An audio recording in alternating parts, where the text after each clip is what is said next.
What I love about fasting is when you take food out of the equation, in the beginning, the mind is squawking at you, and you'll start to see your relationship to food really, really quickly. And you start to see those thoughts that no longer serve you, they come to the surface. But you can't get that if you're constantly putting food in your mouth.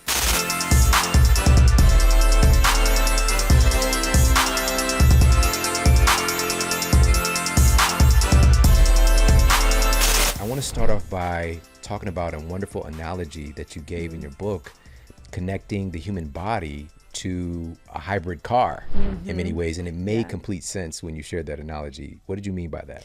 Yeah, you know what has been so fascinating to me in just researching, fasting and watching the application of it is that I don't know why it's taken us till 2023 to realize that we have two metabolisms. And one of them we activate when we eat, and one of them we activate when we don't eat. And it's just like a hybrid car. You know, you've got the electrical piece and you have the gas piece, and our human body is like that. But if you think about this, like, we have been debating nutrition and what's the best diet for the human, and it's taken us till this moment to go, and there's another metabolism we need to pay attention to. We can't just focus in on nutrition. We have to be able to switch between sugar burner, fat burner, just like a hybrid car. And also, of course, there's a different fuel essentially being used when we're going from one modality of consumption to not consuming. Can you talk a little bit about that as well? Yeah, so you have to go about 8 hours without food for your body to make this switch. So when we eat, we know our blood sugar goes up, glucose will go up, and then glucose starts to come down. And 8 hours after it starts to go down, it will make this switch over into fat burning. And we get a whole nother actual fuel source. It's called a ketone. And the ketone now actually goes up into the brain, supercharges the brain, gives you more energy, supercharges your mitochondria, and all of a sudden you're now in this limitless hyperspeed sort of feeling. And the only way that the body can make a ketone is by burning fat. So when you stop and you think about that, you're like, wait, okay, when I eat, I'm burning sugar, and when I fast, I'm burning fat. And the brain, if we just look at the different body parts, the brain, it requires 50% sugar, or what we call glucose, and 50% ketones. So if you are never putting yourself in this fat burning state, and never making ketones, you are depriving your brain of 50% of its fuel source. Like, the more I talk about it, the more I'm like, why isn't everybody fasting? Why are we not tapping into this fuel source? Because not only can we lose weight and stay in the shape we want to stay in, but we can get this byproduct, this ketone, that can really supercharge our brain. Yeah. It's a beautiful, beautiful mechanism. And it's built in. Yeah. That's so powerful. And I think it just fits into the model of our society today of why we're not doing it. We're really inundated or programmed from a very early age to be constantly consuming, right? Because in my conventional nutrition classes in college, for example, we're force-fed this idea. You see the puns here?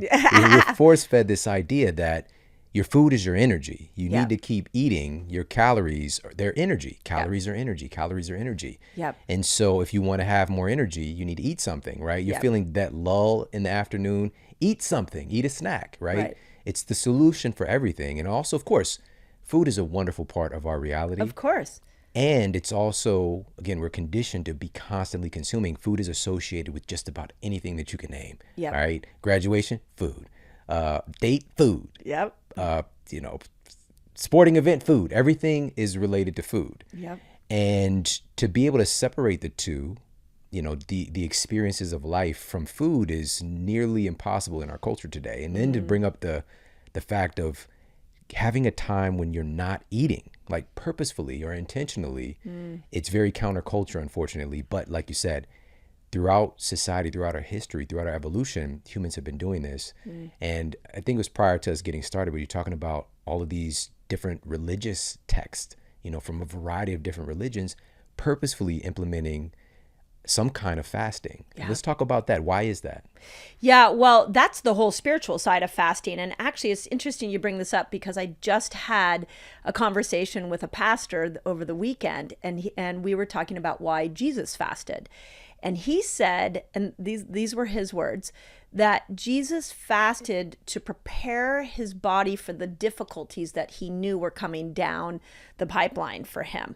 So, and the way I translated that was that when we put ourselves in this fasted state, yes, it can be hard, but your body will build itself stronger. So it's not just from a physical level, but it's from a spiritual level.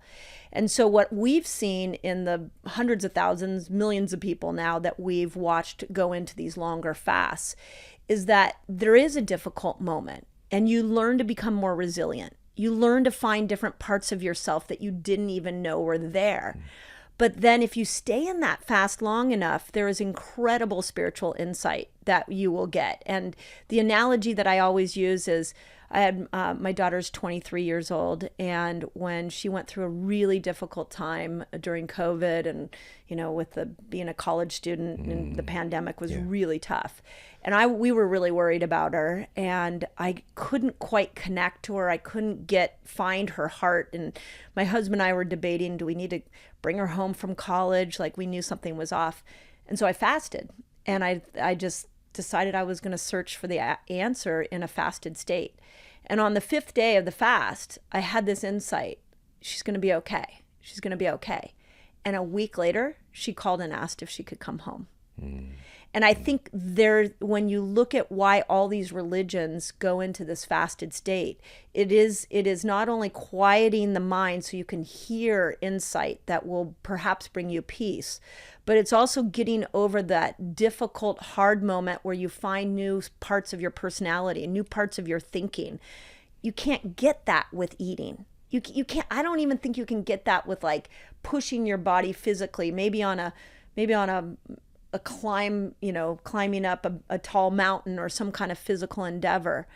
But there's a real inner journey that can happen when you fast that I haven't seen with anything else. Yeah, it's kind of clearing a lot of the static off the line. Yes. Right? And if you think about another framework, which is something like Ramadan, for example, which would be akin more to like an intermittent fast. Yes. Yeah. Or a dry fast. Actually, we have a lot of great research from Ramadan around what dry fasting can do. Can you articulate that a little bit more? Yeah. So, and I didn't write about dry fasting in Fast Like a Girl because it gets abused. But Ramadan is no food, no water.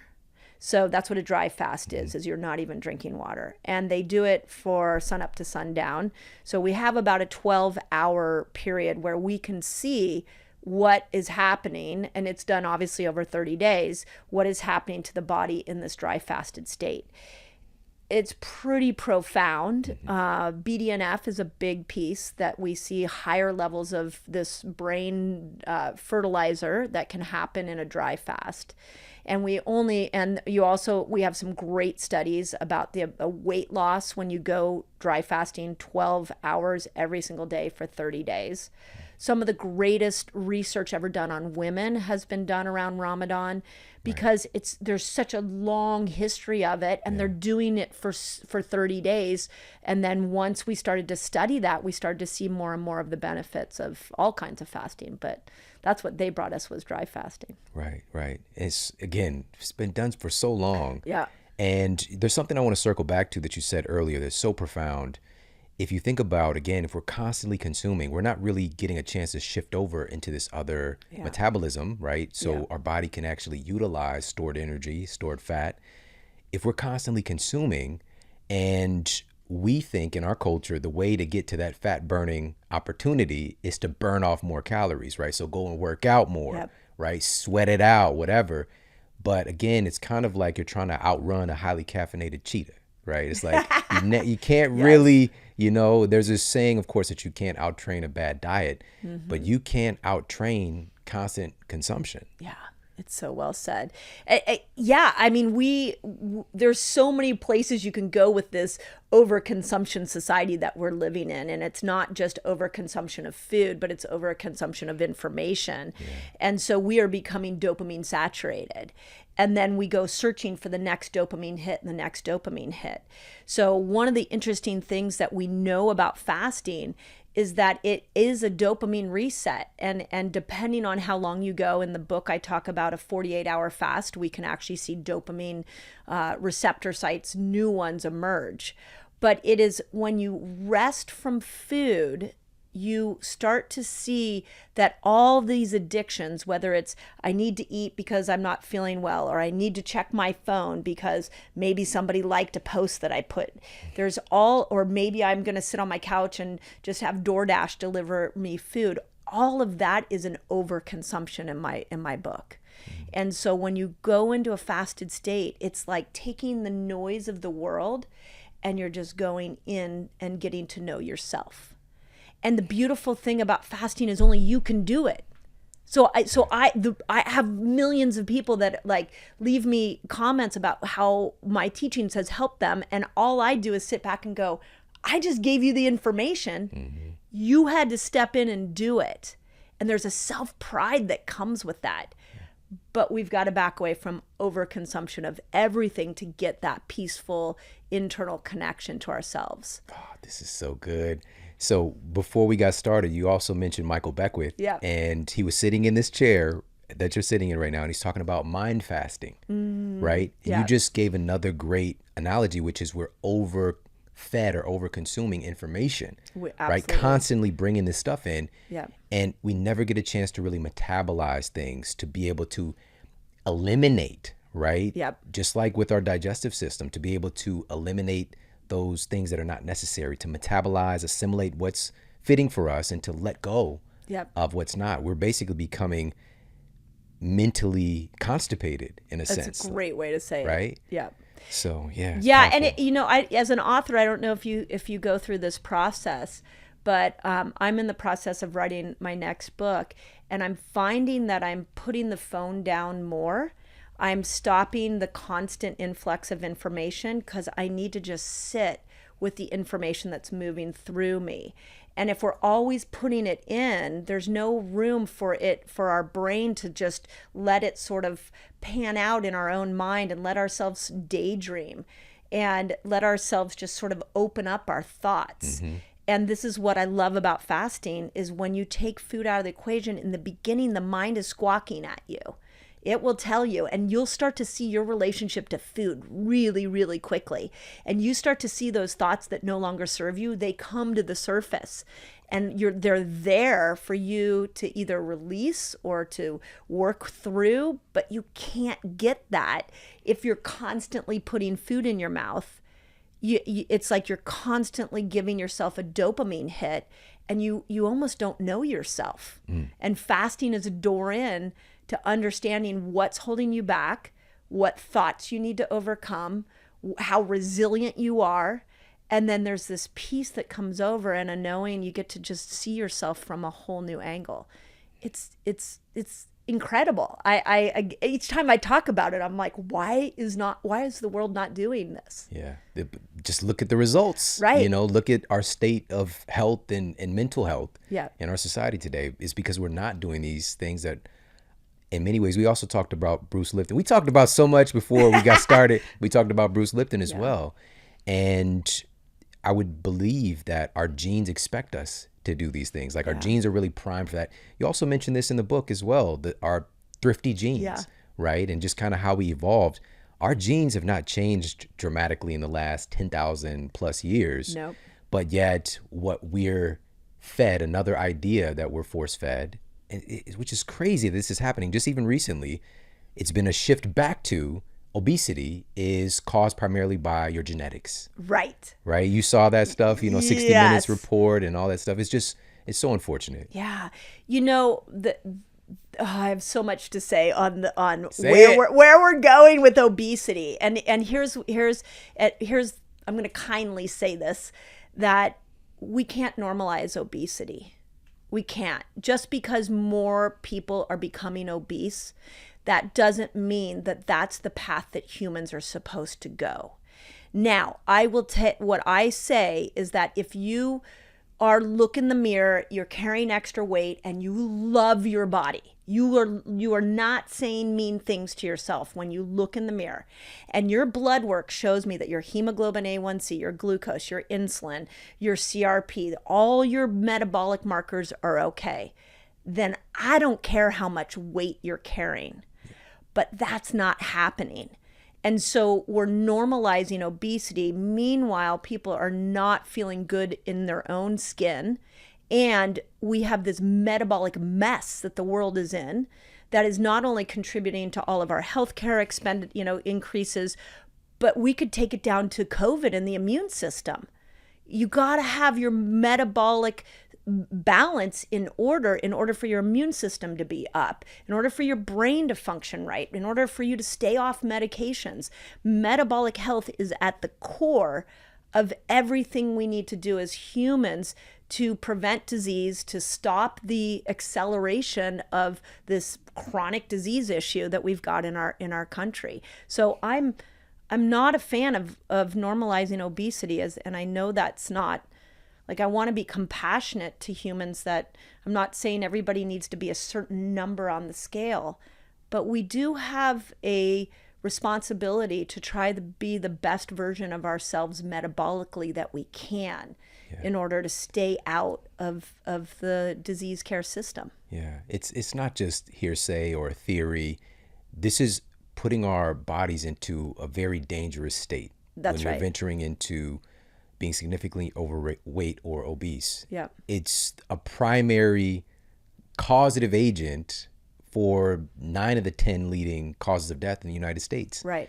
And there's even a strong connection to the 10th one as well, which is accidents. I just shared recently on an episode of the show, and we'll put one of the studies up for folks, but even being in a car accident, for example, folks that are in that obese BMI range have like 60% higher risk of severe injuries or severe outcomes, even in the context of having an automobile accident. And it's because of how our immune system is responding, right? So when we are in this kind of already chronic state of inflammation, our immune system is just in a tizzy because these fat cells are sending out a false distress signal, essentially, that we're carrying an infection constantly. This is not okay. It's not safe. It's not a safe state to be in. No. Now, we're saying the same thing again here. This is not about all of us fitting into some silly ass cookie cutter, like you're supposed to have some kind of body type or whatever. Exactly. It's not about that. It's about us being healthy. Yeah.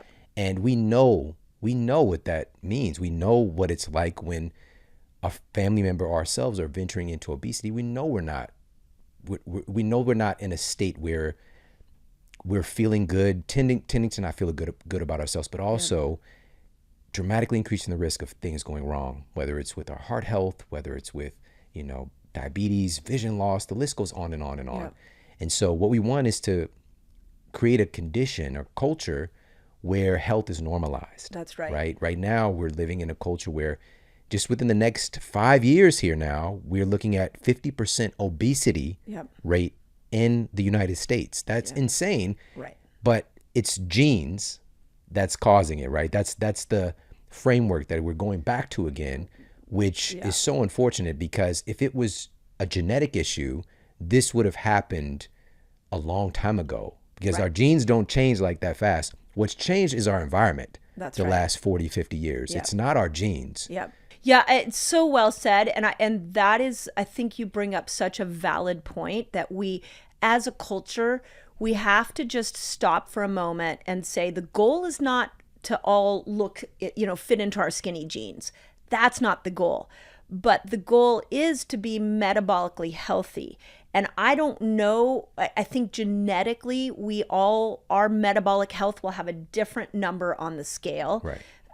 And so we got to get away from the scale, which is why I love glucose monitors and I love lab work, yearly lab work. Like hemoglobin A1C is a phenomenal thing to look at on a yearly basis. If your hemoglobin A1C is over 5, What that means is your red blood cells are gooked up with glucose molecules like gum on the outside of that red blood cell.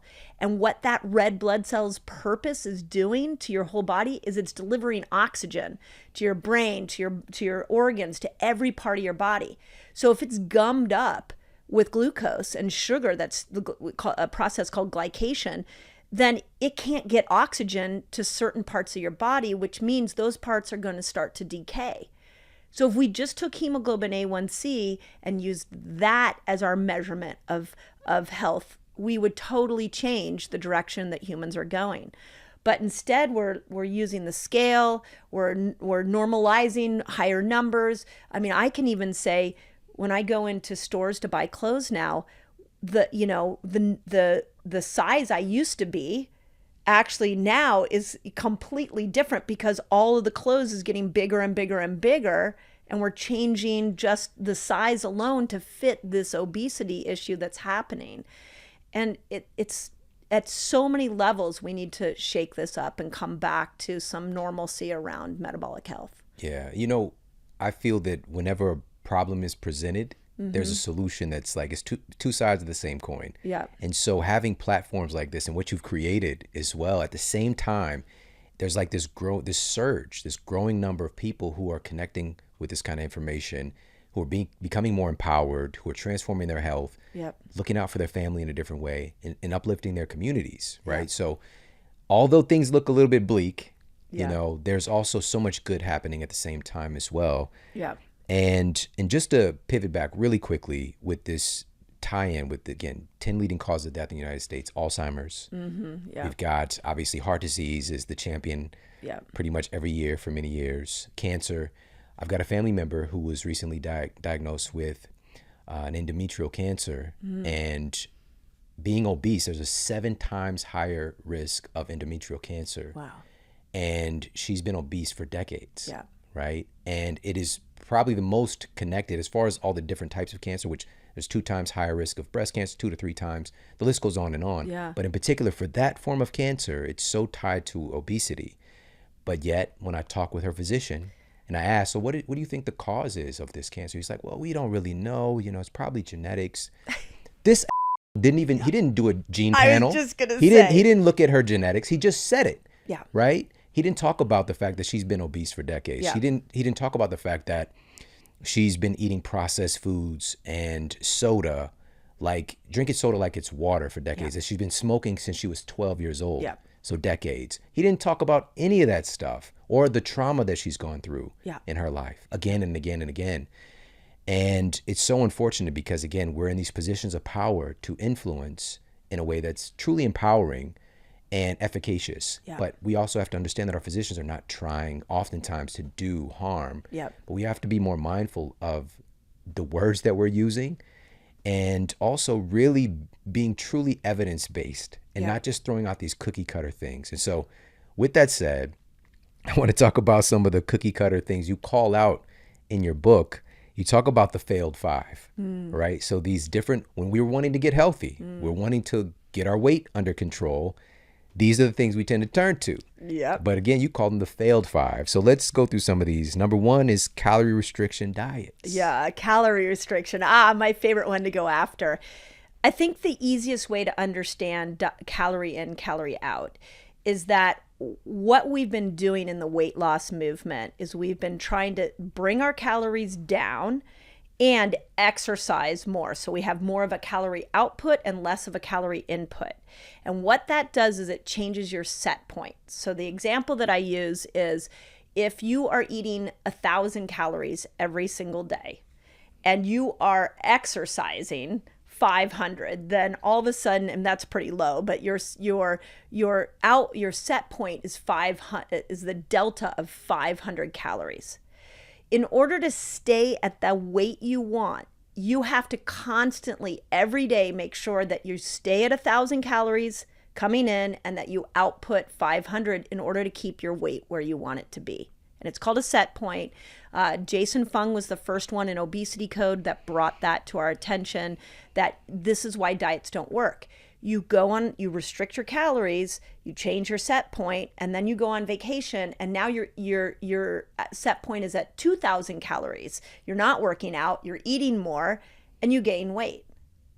So the calorie in, calorie out doesn't work. Weight loss is a hormonal issue. It is not a calorie issue. Poor food quality is another one of the failed 5. Yeah. So all of the, diet foods out there are just full of toxins and fake food. The fake food issue in our country is beyond sad. Like, we have to change the quality of food. The fact that I can't walk into a grocery store and know that the food I'm going to buy and eat is safe, that is completely it should be disturbing to all of us. And I'm sure you've seen, like, the FDA, the joke is that the F is silent in the FDA, that they don't care about food. And it's really true that they just let all these kind of ingredients get put in there. But when you have a fake ingredient in your food, the human body doesn't know what to do with that. So it stores it as fat. It pushes it to areas that it's going to store as fat. So we've got to get back to better quality food. Yeah, it's going back to that principle of not being able to metabolize certain things. Yeah. And especially we're introducing something that our genes, our cells really have no association with through our evolution. Yep. And so you're bringing in some random, synthetic ingredient, and your body's just going to do what it can to keep you safe. It's going to tuck it away and try and figure it out later. Your liver is taking the brunt of this. Yep. And of course, the fat cells themselves really, again, kind of in some ways respectfully functioning as a glorified waste disposal can for a lot of things. But this particular study found that when folks are losing weight, they're also releasing these toxins, these toxicants that are, in really surprising numbers, that the researchers were wondering, like, is this safe to lose weight rapidly because of all the toxicants that are getting released from the fat cells as somebody's losing weight? So I want to point out one thing, because you said it so well. When we have extra weight on us and we look in the mirror and we say bad things to ourselves, we're like, oh, I don't like the way my hips are, my gut, whatever it is, when we look in the mirror. What we're not saying is that your body put those toxins in fat to save your life. So actually, the intelligence of the body is trying to save you. So instead of taking all these fake ingredients and putting it in your gut and put it into your organs, the body's so smart. It says, I'm going to store it around your hips. I'm going to put it in the back of your arm. I'm going to put it in for women. I'm going to put it in your breasts. So it's trying to push it into other areas. And yet we look at ourselves in the mirror and we villainize that.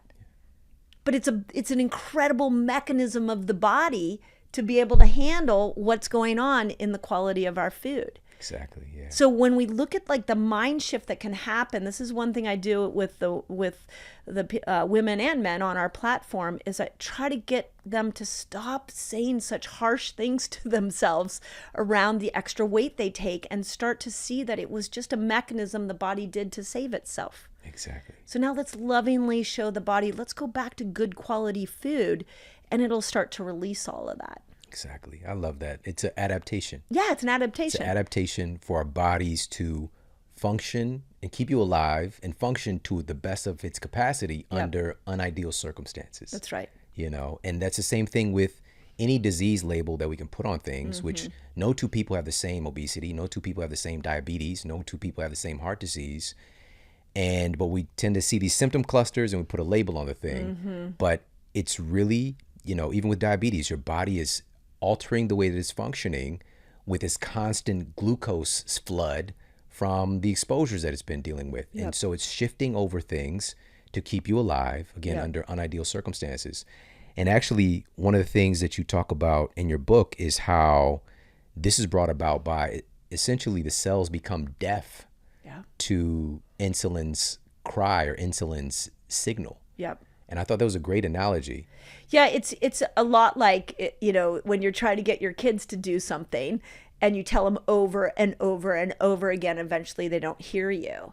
And the cells are the same way. When you're making insulin constantly 6-7 times a day, I've seen this in so often where you'll see these glucose spikes when people put a continuous glucose monitor on. And it's like these spikes go up and down 6-8 times a day. And each time it goes up, there's a flood of insulin.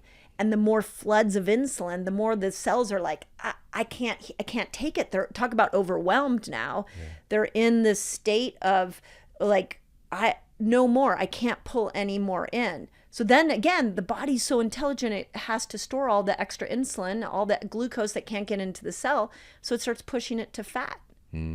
Right. And also, and here's our conventional approach to it. So to use that analogy of the cells becoming deaf to the sound of insulin, it's sort of like going to a concert or living at a concert right next to the speaker, right? And just over time, like it's blasting this sound. And so subtle sounds are no longer going to be easy to hear over time, right? So the subtle response of insulin. And so conventional medicine would say, let's blast it even louder, right, so you can hear this, thus bringing in more insulin in the form of, an injectable form of insulin, so that your cells can get this signal. It's just like, I know that a loud sound caused this, but let's make it louder. That's right. That's right. Which again is why fasting's so great, because what happens is all of a sudden you turn the sound off. And like the cells can start to see, okay, wait, we are inflamed. We are congested with insulin. These receptor sites aren't open. I stored glucose and insulin somewhere else. It's like all of a sudden that pause moment lets the cellular healing start. And the concert analogy is brilliant, because if that music is constantly coming in, there's no way that you can even think of your own thoughts. Right. The cells are the same way. They don't know how to heal themselves if we keep these insulin glucose spikes going all day long. At some point, they shut down and they don't know how to repair themselves. So fasting gives them that pause, like turning the music off. That was I've never used that analogy before. I'm going to use it. That was great. Awesome. Yeah. And of course, like, what is that music that's blasting too? You know what I mean? That goes back to the mind piece of this as well. Not being able to hear what's going on internally. Instead, it's like blasting Ice Spice or, I don't know what people listen to out here. But just blasting things that might not even be serving to you. That's right. And shout out to Ice Spice. No disrespect. So now moving on, we've got the failed 5. We've covered calorie restriction diets, poor food quality. The other one is spiking cortisol surges. Yeah, so this is a big one that I saw in all the people that poured onto my YouTube channel. I was teaching the principles of metabolic switching, showing people how to regulate blood sugar better and pairing that with a fasting window so that they can be a better fat burner. And from the research, from my clinical experience, I know that metabolic switching in and out of sugar burner, fat burner will get people to lose weight. But there was this one little subset of people that were doing everything right and they were not getting the result. And so I went digging for why is that? And every single one of them were living a high stressed life.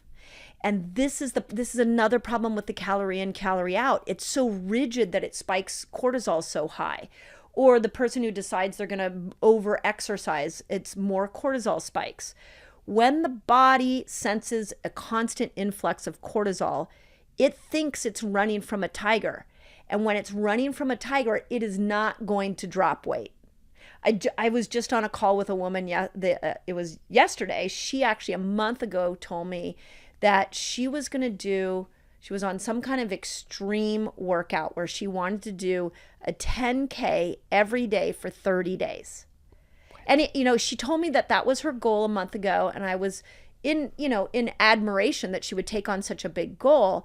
But she said to me, I'm hoping that this is going to help me drop weight. So she starts training for this way, and I get on the call with her yesterday, a month after she declares she's going to do this. She's upped her training. She's only eating 1 meal a day, and I can visibly see that she's gained weight. And she looks at me and she says, it's not working. I'm gaining more weight.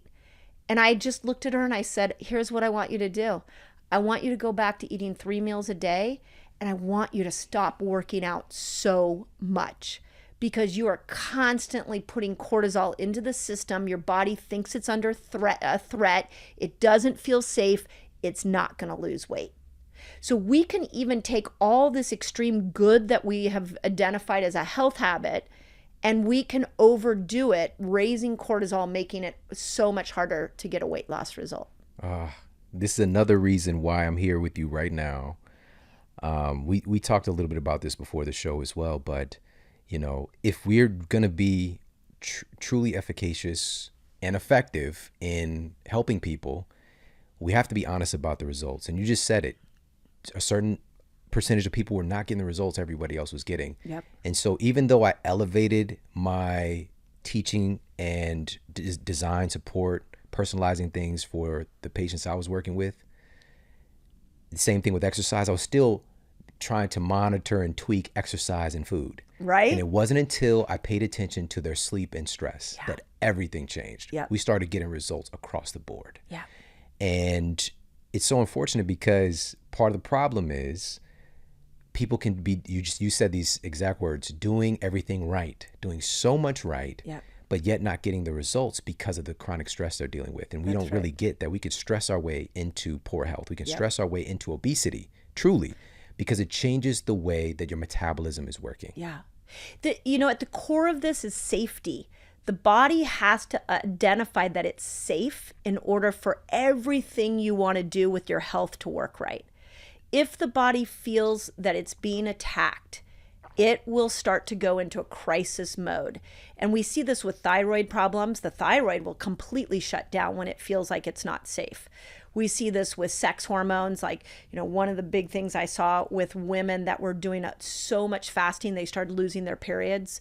And it was because the cortisol was so high that progesterone couldn't really make her appearance. So you wouldn't shed the uterine lining to be able to have a period. Everything has to come back to the body has to feel safe and loved in order for all your health habits to work right. So when we look at the person who is in this rigid diet place, who is over exercising, who is saying horrible things to themselves, who is constantly working on social media, everything we're seeing in our culture right now, the body's not safe. And so it's almost like we have to do less to get a better result because of the way the modern world is right now. It's so counterculture to say that, So counterculture. But it's the truth, Yeah. Some of the most powerful things you can do for yourself is to do nothing. Yeah. Right? Like, i.e. getting some sleep, Yeah. but we think we got to go and fight. We got to, and of course there is a facet in our reality of putting in work. Yes. But we also need to recover. And we even know a certain mechanism why stress is doing this and why it can change even how your body's associating with calories. So this goes back to the first one with this, which is so, at this point, why are we talking about this calorie in, calorie out model? It's so stupid. It's crazy. It's antiquated. But researchers at Yale University, they discovered that we know this, everybody's been saying this the last few years, the vagus nerve is communicating data back and forth between the brain and the gut. But what they found was that the vagus nerve is also sending back and forth information about the amount of energy that we have stored in the body, nutrients, and based on your brain's assessment of your needs, it can change by lowering or increasing your body's absorption of the calories you're consuming, right? So based on your brain's perception of what you need, it can literally decrease the amount of calories you're absorbing from the meal that you're eating or increase it, right? That's and crazy. So what if you have neuroinflammation, right? Which Albert Einstein College of Medicine, these folks found that carrying excess body fat increases inflammation in the brain. Yep. Insulin resistance increases inflammation in the brain. Yep. And brain inflammation increases body fat and increases insulin resistance. Like, it's this vicious circle. It's a vicious cycle. And so what is the fastest way to remedy this situation?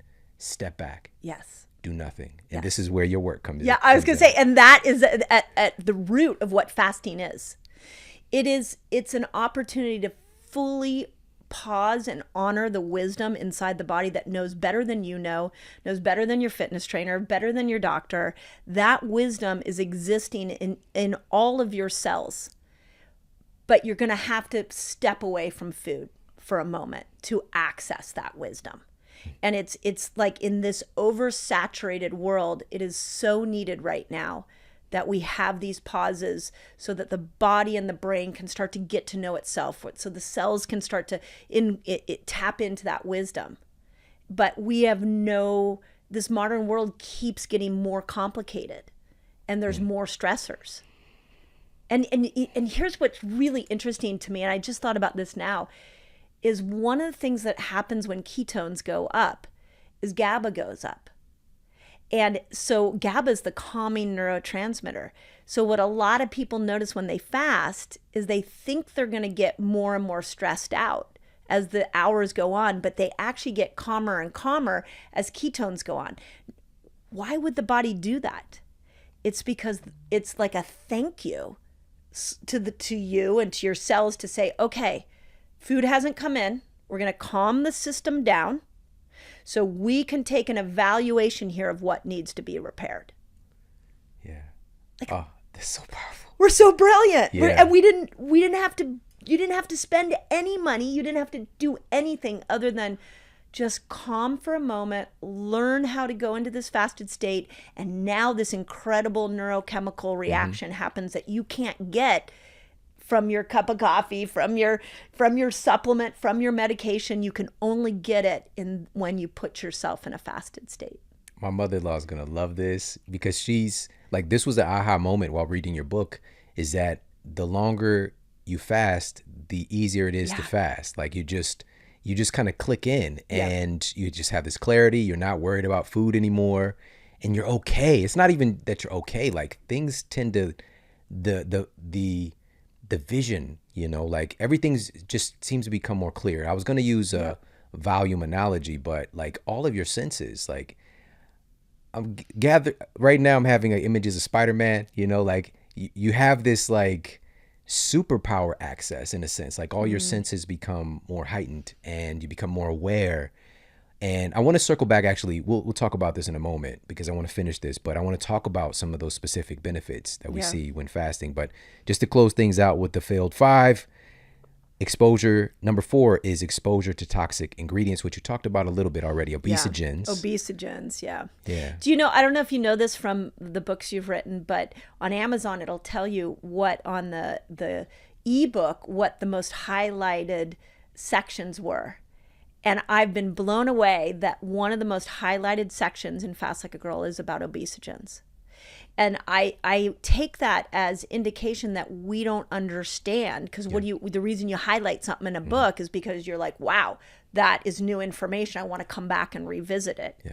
So the crazy thing about obesogens is it's in the plastic water bottles. It's in your phthalates and your colognes and your air fresheners. It's in pesticides as an obesogen. Clothes, microplastics in your clothes. The off-gassing of your new furniture. Your carpets, your bedding. Yeah. Like we can't get away from this stuff. No. So and that part is the part that is like shame on the chemical industry.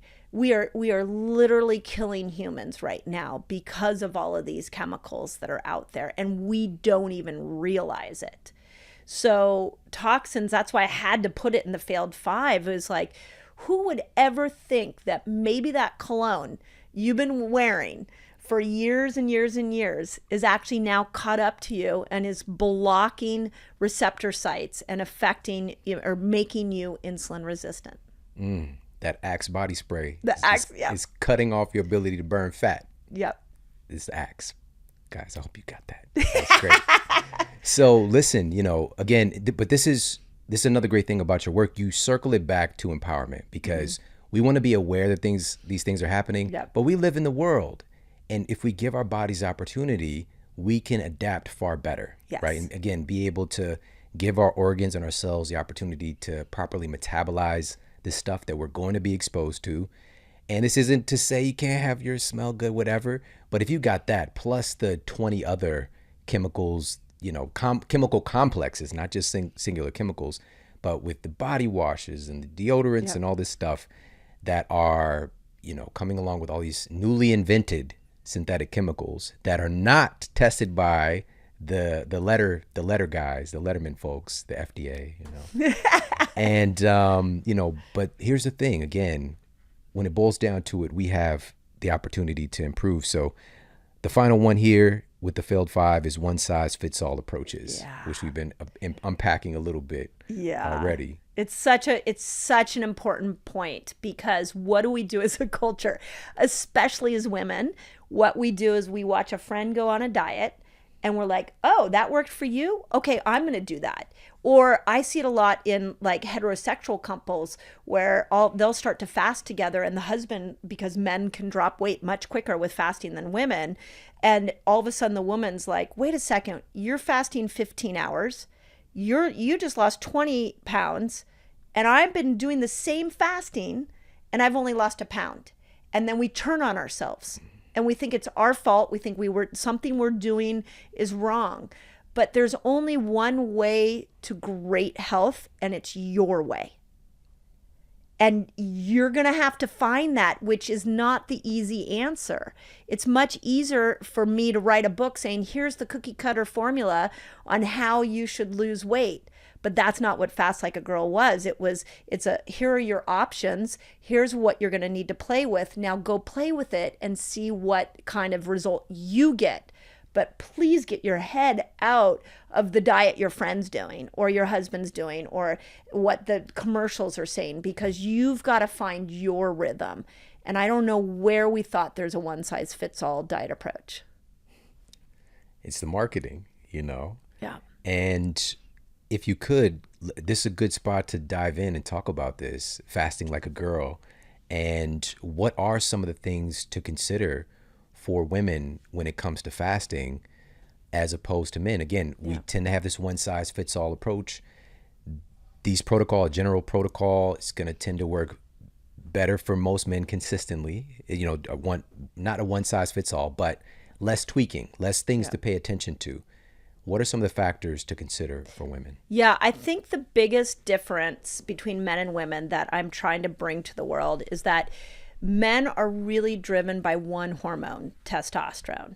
And you all get pulses of testosterone in a 24-hour cycle. In fact, they believe like every 15 minutes you're getting a pulse of testosterone.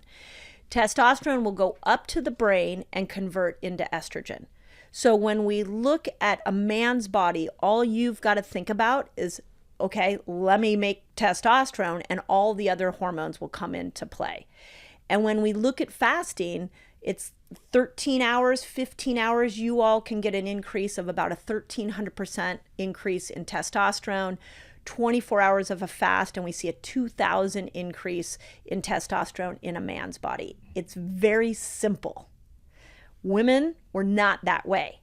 So we have 3 hormones, and they're all made within the ovaries. So we have to tend to all 3 of these hormones.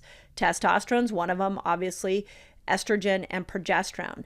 But where fasting started to trip up a lot of women is that estrogen loves when you fast. Estrogen wants glucose to be lower, wants insulin to be down. When you go into the keto diet, when you go into a fasted state and you're trying to glorify estrogen and make her, bring in more estrogen, like menopausal women or perimenopausal women, fasting's amazing, and it will really help that journey into beyond your 40s with perimenopause and menopause. But progesterone's completely is the opposite. If you bring glucose too low, you won't make enough progesterone. And progesterone is what sheds that uterine lining and allows you to have a period. Progesterone also stimulates GABA and keeps you calm. So what I noticed on my YouTube channel was there was a pattern with all these people doing 1 meal a day, which came out of Jason Fung's work, the Obesity Code. He got the whole world fasting. They were losing tons of weight, but women were losing their hair. They were losing their periods. Anxiety was going through the roof. And those were the women that were doing 1 meal a day over and over and over again, never varying it. So they tanked their progesterone.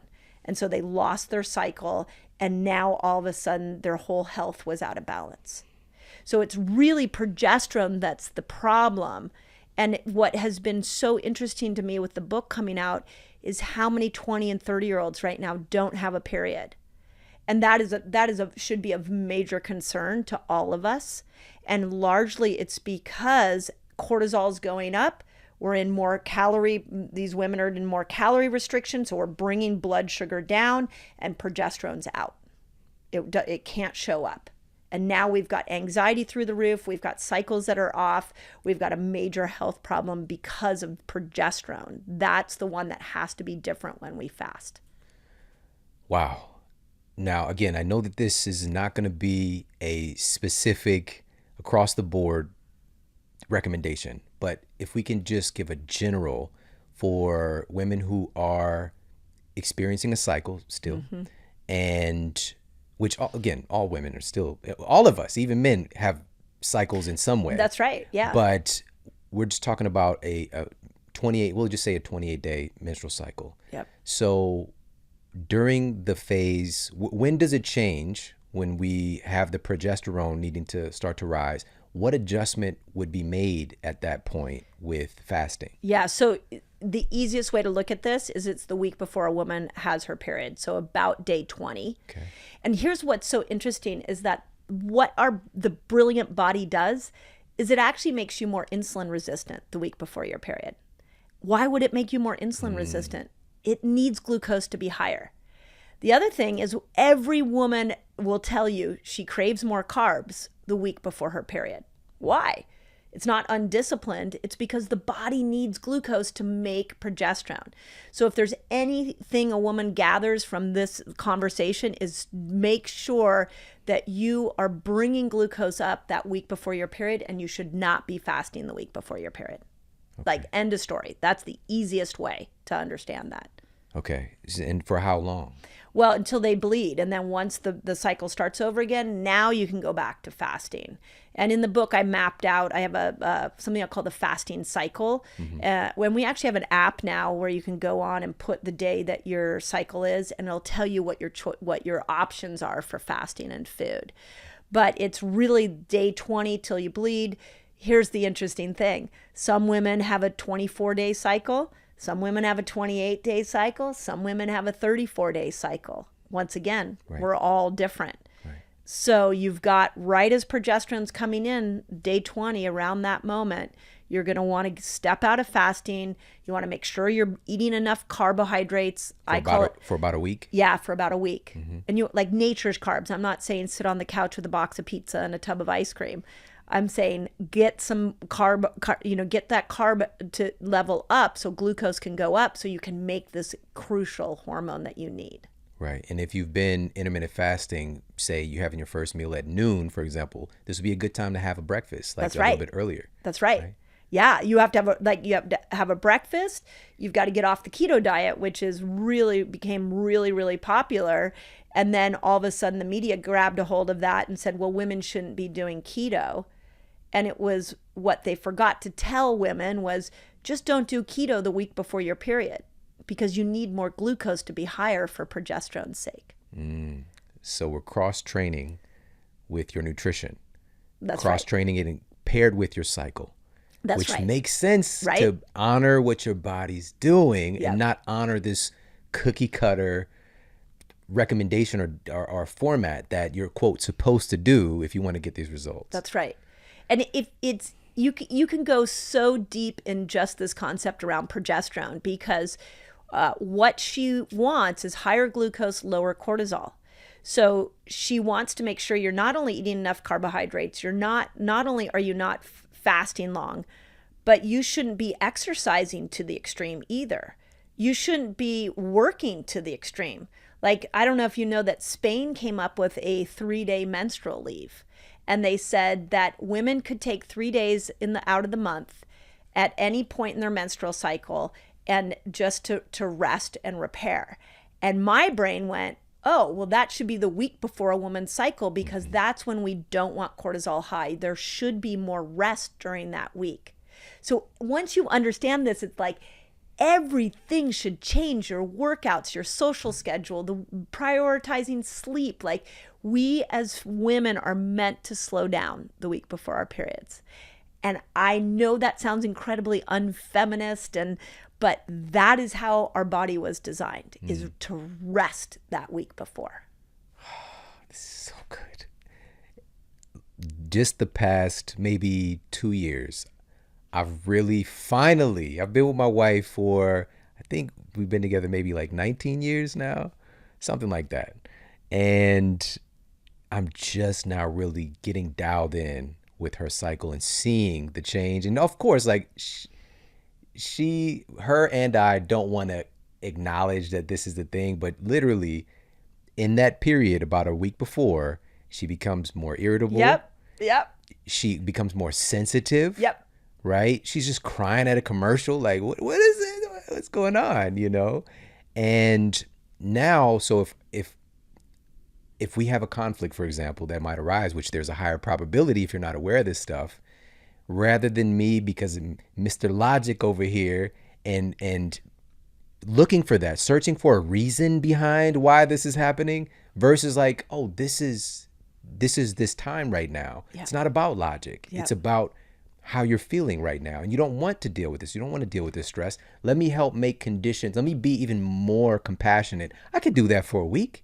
Yep. Right? I signed up for this, to love unconditionally, right? But then it's just like a little bit more difficult for a week. Boo-hoo, right? Yeah. But that's the thing that we do because we're not honoring each other. Yeah. Right? And especially me honoring her and just paying attention and giving her that space. Yeah. You know, and got it. When I do that, man, it benefits me so much. Like, Yep. It comes back. But it's just, you know, again, our cultures pulled us away from paying attention to ourselves and Yep. paying attention to each other. Yeah. You know. So well said. So in the book, I call that the nurture phase. And the reason I wanted to call it the nurture phase is because I wanted women to understand that that week before her period, she needs to first nurture herself. But what you just said, and what I heard in what you said, was that's the time to nurture your wife. And we are more irritable. And I think in this modern world, we're even more irritable because we're pushing through it. But if you look at the quality of progesterone that week before our cycle, we are meant to be more internal, and we're meant to slow down. And so when in this modern world, we're not doing that, so irritability is so high. I had a dad come to me, and this was last year, and he was just starting to understand the hormones that I was teaching. And he said, I'm really having a struggle with my teenage daughter. And I said, do you know what her cycle is? And he goes, oh, no, should I know? And I said, yeah, because if you have a teenage daughter who's her cycle's just starting to kick in and get this ebbs and flow to it, the worst time to deal with a conflict with her is the week before her period. She is going to completely shut down because she is not as stress resilient. Now, the flip side of that, the best time to handle a conflict with any woman is during ovulation, because we've got estrogen at its peak. So estrogen makes us very verbal, makes our mind very clear. We have testosterone at its peak between day 10 and day 15, which gives us motivation to actually work out a conflict with you. And we have a little bit of progesterone, so we're a little bit calmer. So once you start to look at the cycle, you go, oh, a woman is best to handle a tough situation during ovulation. And then you need to give her rest and recovery and nurture the week before her cycle. And once you understand that, your communication goes through the roof. This is so awesome. Dr. Mindy Pelz, can you let everybody know what they can expect in Fast Like a Girl, and also where they can get a copy? Yeah, so the book was really split into several sections so they can expect the science behind 6 different fasts. I even tell men, like, the first section is really, you can understand fasting hopefully at the deepest level possible.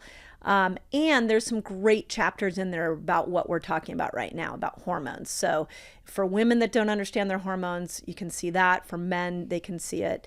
And then in the end, I really give an application of there's a 30-day fasting reset, so you can kind of play with these principles. But otherwise, you can find me, go to drmindypelz.com. I put out new videos on YouTube all the time, so you can go to my YouTube channel. I've got a podcast. I'm kind of everywhere now. Hey, if you like this video, make sure to check out this video right here. Not only are we damaging our gut bacteria by eating horrible foods with high sugar and preservatives, emulsifiers, etc., we're also putting them in a dark place for over 24 hours where they don't know what night and day is, and they're dying off that way.